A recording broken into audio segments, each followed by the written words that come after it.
కొన్ని కోట్ల జన్మలెత్తిన అరుణాచలం అనే క్షేత్రంలో శివుని క్షేత్రం అది. మరి శివుని ఆజ్ఞ లేనిదే, శివుని ఇష్టం లేనిదే ఏ వ్యక్తి కూడా, ఏ భక్తుడు కూడా అందులోకి ప్రవేశించలేడు. దీనికి ముఖ్యమైన కారణం ఏమిటి అని చూసుకుంటే, మరి పూర్వకాలంలో హిరణ్యాక్షుడు అనేటటువంటి ఒక రాక్షసుడు ఉండేవాడట. శివుని గురించి ఘోరమైన తపస్సు చేసి కేవలం ఆధిక్యత కోసమే అందరినీ అణిచివేయాలి, అందరినీ తన శక్తితో తన అధీనంలో ఉంచుకోవాలి అనేటటువంటి దుర్బుద్ధితోటి శివుని అరుణాచల ప్రదక్షిణ చేస్తే, గిరి ప్రదక్షిణ చేస్తే ఈ కోరిక తీరుతుందని మరి అతని మనస్సును గ్రహించినటువంటి పరమశివుడు ఆధిక్యత పోరు, లోకాన్ని అణిచివేయడమే పనిగా పెట్టుకున్నటువంటి హిరణ్యాక్షుడికి మాత్రం ఎట్టి పరిస్థితిలో గిరి ప్రదక్షిణ మాత్రం చేయనివ్వకూడదు అనేటటువంటి నిశ్చిత అభిప్రాయంతో, అంటే నిశ్చితమైన అభిప్రాయంతో పాముకు పాలు పోయనేకూడదు, మరి ఎవరికి ఎంత అర్హత ఇవ్వాలో అంతే ఇవ్వాలి. కుక్కను తీసుకెళ్లి సింహాసనం మీద ఎక్కించినా తిరిగి దాని బుద్ధి చూపెడుతుంది ఒకానొక సందర్భంలో, ఏదో ఒక సందర్భంలో. అలాగే మరి గిరి ప్రదక్షిణ కోసము వెళ్తున్నటువంటి హిరణ్యాక్షుడిని శివుడు 14 సార్లు గిరి ప్రదక్షిణ చెయ్యి, అప్పుడు నీ కోరిక తీరే అవకాశం ఉంటుందేమో చూద్దామన్నాడట. హిరణ్యాక్షుణ్ణి శివుడు ప్రత్యక్షమయ్యి అదే పనిగా 14 సార్లు గిరి ప్రదక్షిణ చేస్తుంటే ఎన్నో అవరోధాలు, విపత్తులు ఎదురయ్యాయి హిరణ్యాక్షుడికి. మొత్తానికి మధ్యలో ఆగిపోయింది హిరణ్యాక్షుడి గిరి ప్రదక్షిణ అరుణాచలంలో. ఆ విధంగా హిరణ్యాక్షుడు ఈ లోకం మీద ఆధిక్యత శాసించాలి అనేటటువంటి దుర్బుద్ధి ఉన్న కారణంగా శివుని అనుగ్రహానికి మరి అనుగ్రహం అనేది తొలగిపోయింది. అంటే అనుగ్రహం లేదు, శివుని అనుగ్రహం. దీన్ని బట్టి మనకు ఏమర్థమవుతుంది? అరుణాచల గిరి ప్రదక్షిణ చేయాలంటే ముఖ్యంగా నిశ్చలమైనటువంటి, నిర్మలమైనటువంటి మనసు ఉండాలి. స్వచ్ఛమైనటువంటి మనసు. ఈ ఆధిక్యత పోరు ఉండేటటువంటి వ్యక్తులకు గిరి ప్రదక్షిణ కుదరదనే చెప్పాలి. నిశ్చితాభిప్రాయం ప్రకారము నిర్మలమైన మనస్సు అంటే స్వచ్ఛమైన మనసు, మనసులో ఎటువంటి దుర్బుద్ధి ఉండకూడదు, దుర్వ్యసనాలు ఉండకూడదు. అలాగే ఈ లోకం మీద ఆధిక్యత సాధించాలి, ప్రేమను సాధించాలనుకోవడంలో తప్పు లేదు. అందరి ప్రేమను, మన్ననలను అంటే అందరి అభిమానాన్ని సంపాదించాలి అనుకోవడము మంచి అభిప్రాయము.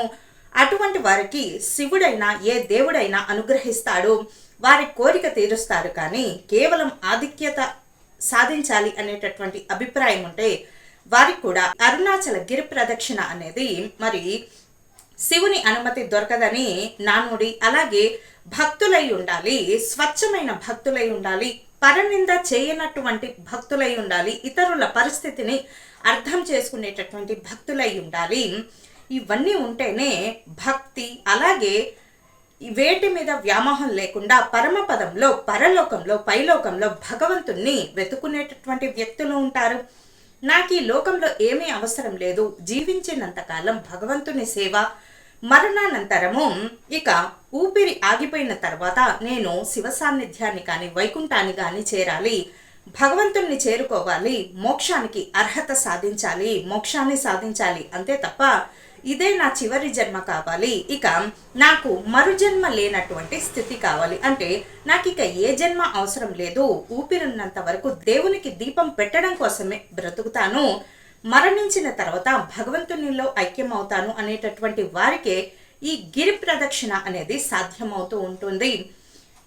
ఇటువంటి సద్గుణాలు ఉంటేనే, శివుడు ఆజ్ఞ అనేది ఉంటేనే అరుణాచలం వెళ్ళగలుగుతాము. లేదా ఎన్ని కోట్ల జన్మలు ఎత్తినా కూడా గిరి ప్రదక్షిణ చేయడం మాట అటుంచి అసలు ఆ స్థలము, ఆ ప్రదేశం చుట్టుపక్కల కూడా వెళ్ళలేము. కాబట్టి శివుడు ఒక గీత గీసుకుంటాడట.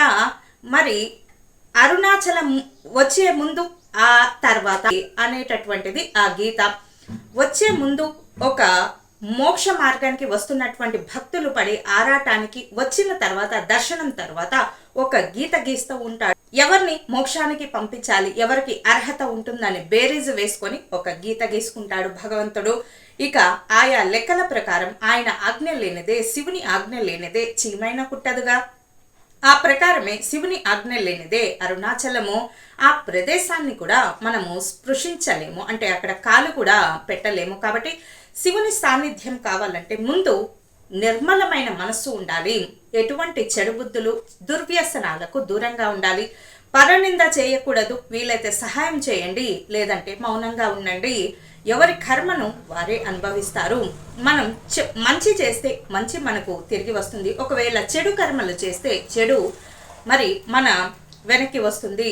కాబట్టి పరనింద చేసేటటువంటి ప్రక్రియలో అందరి గురించి మాట్లాడుకునేటటువంటి విషయము ఎవరికైనా ఇదే అలవాటు ఉన్నట్లయితే ఒకరోజు ఊరంతా మీ గురించి చెడుగా మాట్లాడుకునేటటువంటి సందర్భం ఏదన్నా భగవంతుడే సృష్టిస్తాడేమో.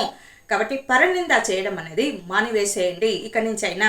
అలాగే మోక్షాన్ని వెతుక్కోవాలి. శివ సాన్నిధ్యాన్ని కానీ వైకుంఠ ప్రాప్తిని కానీ కోరుకోవాలి. విపరీతమైన ఆశ ఉన్నటువంటి వారికి గిరి ప్రదక్షిణ అసాధ్యమనే చెప్పాలి. ఇటువంటి మంచి లక్షణాలు ఉంటేనే అరుణాచల గిరి ప్రదక్షిణ కోసము శివుని అనుమతి లభిస్తుందని మాటలని పెద్దలు చెప్తూ ఉంటే వింటూ ఉన్నటువంటి మాటలు నేను మీకు చెప్పాను.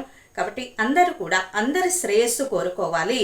అందరం బాగుండాలి, అందులో మనము ఉండాలని కోరుకుంటూ లోక సంస్థ సుఖినో భవంతు, సర్వే జనా సుఖినో భవంతు, స్వస్తి.